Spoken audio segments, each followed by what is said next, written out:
Tu veux rentrer plus de mandats, mais surtout, tu veux que tes mandats aient du sens, que les propriétaires t'écoutent, qu'ils suivent tes recommandations et qu'ils te fassent confiance. Tu voudrais qu'on te voie comme l'expert que tu es et pas seulement comme un conseiller immobilier parmi d'autres. Alors, tu dois proposer quelque chose de différent et pour ça, tout se joue au niveau de l'offre. Une bonne offre, c'est ton meilleur argument pour convaincre ton propriétaire de te suivre. Et je vais t'expliquer pourquoi, et autant te dire que dans cette vidéo, je ne vais pas me faire que des copains. Mais juste avant de continuer, tu peux télécharger ma formation gratuite, comment créer et vendre ses produits digitaux quand on est dans l'immobilier. C'est une petite formation d'1 heure que tu vas pouvoir mettre en application dès maintenant pour construire ton offre sur Internet, trouver tes clients de rêve et commencer à vendre. Tu apprendras notamment à créer une offre que ton audience va s'arracher et que tes concurrents ne pourront pas copier. La méthode infaillible pour faire un lancement réussi et vendre tes produits tout au long de l'année. Tu peux télécharger la formation gratuitement en cliquant sur le premier lien qui se trouve en description. Tu renseignes ton email et je t'envoie tout de suite la formation. Allez, on commence la vidéo. Tu connais le point commun entre 99,9% des conseillers immobiliers. Allez, je te laisse réfléchir quelques secondes. Ok ? Leur point commun, c'est le service qu'ils proposent.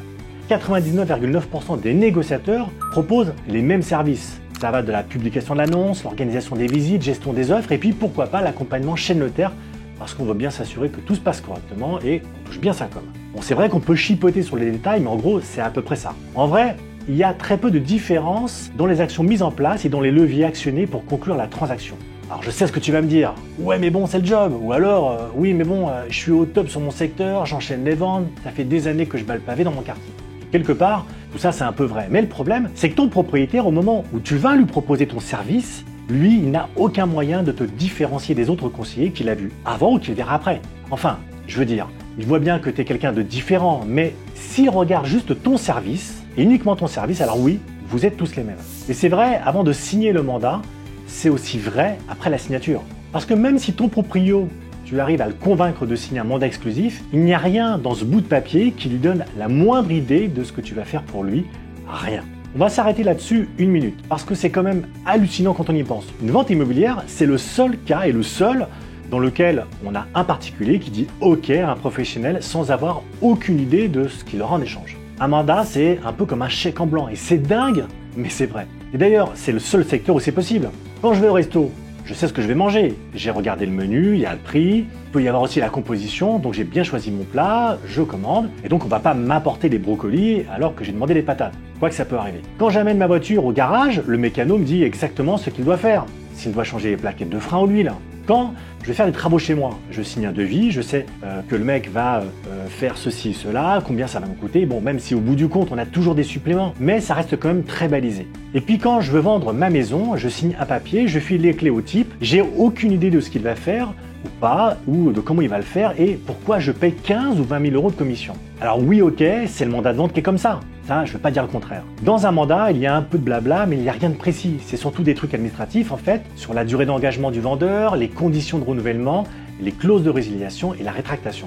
Et puis, il y a une sorte de gros sous, donc avec le prix de vente, le montant des honoraires, le mode de calcul de la commission, et puis qui paye. Mais sur le service lui-même, sur ce que tu vas faire, toi, en tant que conseiller, sur comment tu vas vendre la maison ou l'appartement concrètement, il n'y a que dalle. Parce que la vérité, c'est que tu n'as aucune obligation de service. Attends, je dis pas que tu n'as aucune obligation du tout. Des obligations, tu en as.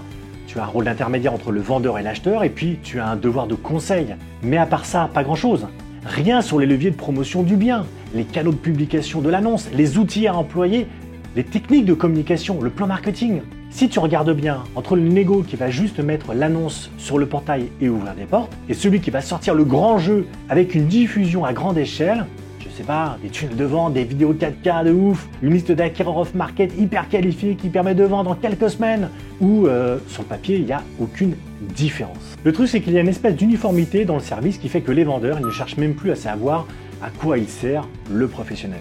Et en même temps, il ne peut pas vraiment s'engager dans la relation. Il n'a pas vraiment besoin de s'impliquer, parce qu'il n'a aucune raison de le faire, parce que le service, il est générique. On ne s'engage pas comme on passe à la caisse avec ses courses.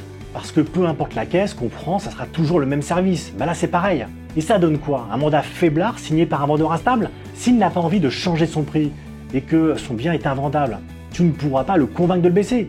Et puis, s'il n'est pas content, il ira juste voir quelqu'un d'autre. Si tu veux créer une vraie relation de confiance, c'est pas comme ça qu'il faut faire. Allez, on va être honnête 2 minutes. L'argument, je prends 15 000 balles pour mettre une annonce sur un portail, faire 2 ou 3 visites et piocher dans une liste d'acquéreurs complètement morte, parce que je les ai jamais contactés depuis un moment, parce que j'avais rien à leur proposer, ça c'est plus possible. Par contre, là, tu as vraiment une opportunité à saisir.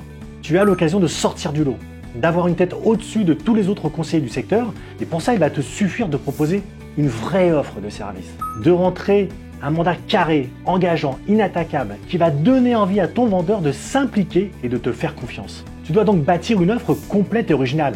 À chaque fois que tu prends le temps d'expliquer au proprio ce que tu vas faire pour vendre son bien. Et c'est là que le marketing entre en jeu. On crée des offres spécifiques, adressées à une cible en particulier, en détaillant bien ce qu'on va faire.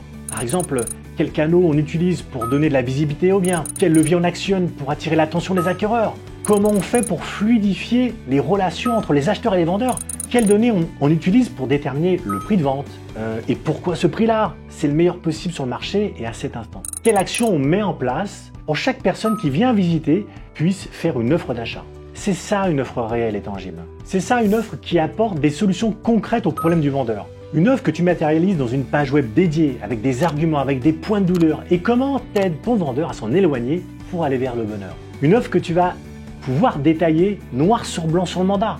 Et enfin, c'est super important, une offre que tes concurrents ne pourront pas copier.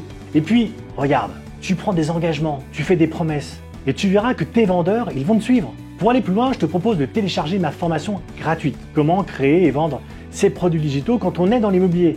Il te suffit de cliquer donc sur le premier lien en description, tu rentres ton email et je t'envoie tout de suite la formation. N'hésitez pas à me dire en commentaire ce que vous en pensez. Quant à moi, je vous dis à très bientôt dans une prochaine vidéo.